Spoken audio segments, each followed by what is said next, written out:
Hello guys, स्वागत है आप सभी का आपके अपने YouTube चैनल केशव की सोच में।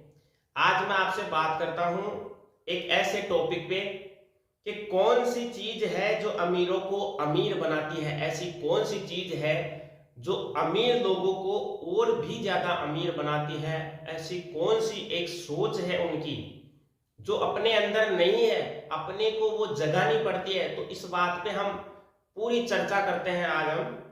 तो एक दिन स्कूल के बाद मैं अपने अमीर डैडी के ऑफिस में काम कर रहा था। उस वक्त मैं 15 साल का था और स्कूल में बहुत ही कुंठित महसूस करता था। मैं अमीर बनना सीखना चाहता था, परंतु मनी 101 या how to become a billionaires 202 जैसे विषयों का अध्ययन करने के बजाय मैंने अपने आप को विज्ञान की कक्षा में मेंढकों का डिसेक्शन करते हुए पाया। मैं यह सोचता रहता था कि यह मरा हुआ मेंढक मुझे किस तरह अमीर बनाएगा। यह मरा हुआ मेंढक मुझे किस तरह अमीर बनाएगा। मैं हमेशा स्कूल में यही सोचता रहता था। स्कूल में कुंठित महसूस करने के बाद मैंने अपने अमीर डैडी से पूछा। स्कूल में कुंठित महसूस करने के बाद मैंने अपने अमीर डैडी से पूछा, हमें स्कूल में पैसे के बारे में शिक्षा क्यों नहीं दी जाती है। हमें स्कूल में पैसों के बारे में शिक्षा क्यों नहीं दी जाती है। तो अमीर डैडी मुस्कुराए और बोले, उन्होंने अपनी कागजी काम से निगाह उठाई और उन्होंने कहा, मैं नहीं जानता। मुझे खुद इस बात पर हैरानी होती है। वे कुछ देर के लिए ठहरे और फिर उन्होंने पूछा, पर तुम यह क्यों पूछ रहे हो, ये तुम आज ये बात क्यों पूछ रहे हो। मैंने धीमे से कहा, मैं स्कूल में बोर हो चुका हूं। स्कूल में हमें जो पढ़ाया जाता है और असली दुनिया में जिसकी जरूरत है, स्कूल में जो हमें पढ़ाया जाता है और असली दुनिया में जिसकी जरूरत है, मुझे उन दोनों के बीच कोई तालमेल नहीं दिखता। मैं सिर्फ अमीर बनना सीखना चाहता हूं। मैं नहीं जानता कि एक मरा हुआ मेंढक किस तरह नई कार खरीदने में मेरी मदद कर सकता है। अगर टीचर मुझे यह बता दे कि किस तरह एक मरा हुआ मेंढक मुझे अमीर बना सकता है, तो मैं एक नहीं हजारों मेंढक का डिसेक्शन कर सकूंगा या कर दूंगा। अमीर डैडी जोर से हंसे और उन्होंने पूछा, जब तुम अपने टीचर से मरे हुए मेंढक और धन के संबंध के बारे में पूछते हो तो तुम्हारे टीचर क्या कहते हैं। मेरे सभी टीचर एक ही बात कहते हैं, मैंने जवाब दिया।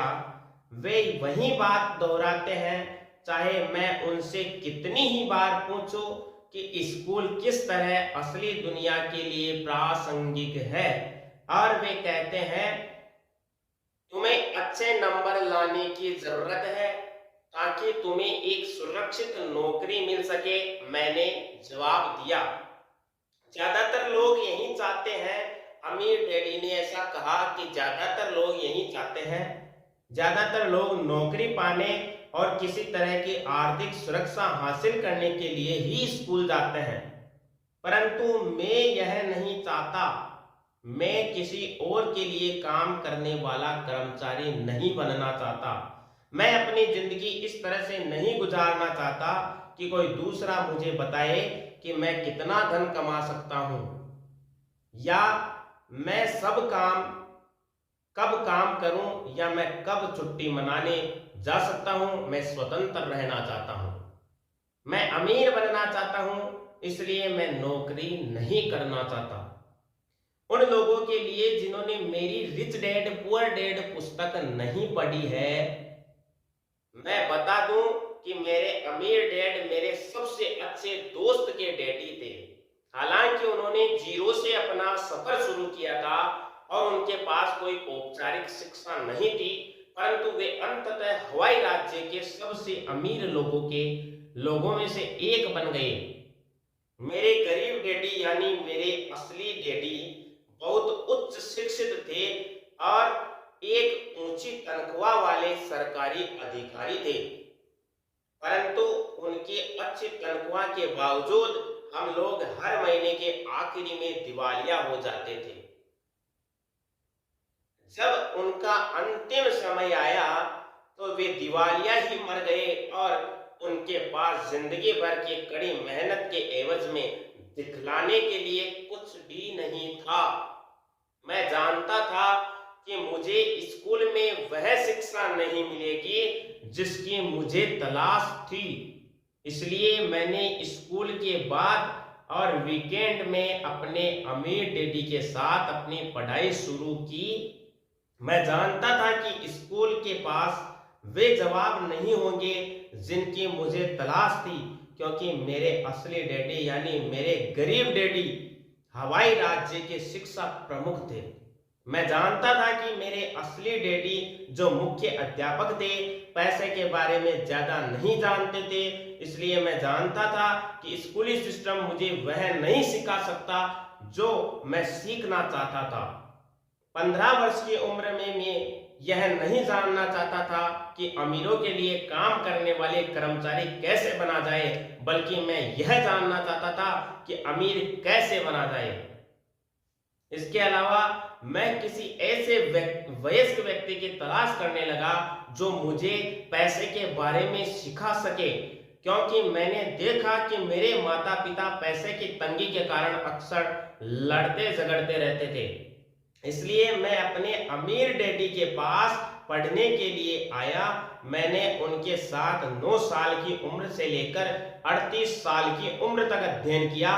मैं शिक्षा की तलाश में था और यह मेरा बिजनेस स्कूल था, असली जिंदगी का बिजनेस स्कूल। अपने अमीर डैडी की ट्रेनिंग के बदौलत मैं 47 वर्ष की उम्र में रिटायर्ड हो सका और मैं आर्थिक चिंताओं से जीवन भर के लिए पूरी तरह मुक्त हो चुका था। अगर मैंने अपने गरीब डैडी की सलाह मानी होती, यानी 65 साल की उम्र तक अच्छा सरकारी बनने की सलाह, तो मैं आज भी कहीं नौकरी कर रहा होता, अपनी नौकरी की सुरक्षा को लेकर चिंतित होता और अपनी पेंशन प्लान को लेकर चिंतित होता, जिसमें म्यूचुअल फंड होते और जिसका मूल्य लगातार कम हो रहा होता। मेरे अमीर डैडी और मेरे गरीब डैडी की सलाह में अंतर सीधा सा है। मेरे गरीब डैडी हमेशा कहते थे स्कूल जाओ, अच्छे नंबर लाओ, ताकि तुम्हें एक सुरक्षित नौकरी मिल सके जिसमें दूसरे लाभ भी हो। मेरे अमीर डैडी की सलाह थी, अगर तुम अमीर बनना चाहते हो तो तुम्हें बिजनेस मालिक और निवेशक बनने की जरूरत है, और मैं यही करना चाहता हूं कि अगर तुम अमीर बनना चाहते हो तो तुम्हें एक बिजनेस मालिक और एक निवेशक की जरूरत है। जिसमें निवेशक की जरूरत है, मैं यही कहना चाहता हूं। मेरी समस्या यही थी कि स्कूल में न तो मुझे बिजनेस मालिक बनना सिखाया जाता था और न ही निवेशक बनना सिखाया जाता था। अगर आप सभी अमीर बनना चाहते हैं तो आपको एक बिजनेस मालिक और निवेशक बनने की जरूरत है। तो दोस्तों, आपको ये वीडियो कैसा लगा? अगर अच्छा लगा हो तो इसको ज्यादा से ज्यादा शेयर करो, ताकि आपको पता चल सके कि आखिर में अमीर लोग अमीर क्यों बनते हैं, ऐसी कौन सी चीज है उनके अंदर जिसकी वजह से वो अमीर बनते हैं। आखिर में अपने अंदर वो चीज क्यों नहीं है, अपन अपने अंदर वो चीज कहां से लाए। तो दोस्तों, आप ज्यादा से ज्यादा मेरे वीडियो देखते रहो, आपको मैं ऐसा बना दूंगा, कठोर बना दूंगा कि आप वाकई में अमीर बनने की सोच लोगे और अमीर बन के रहोगे।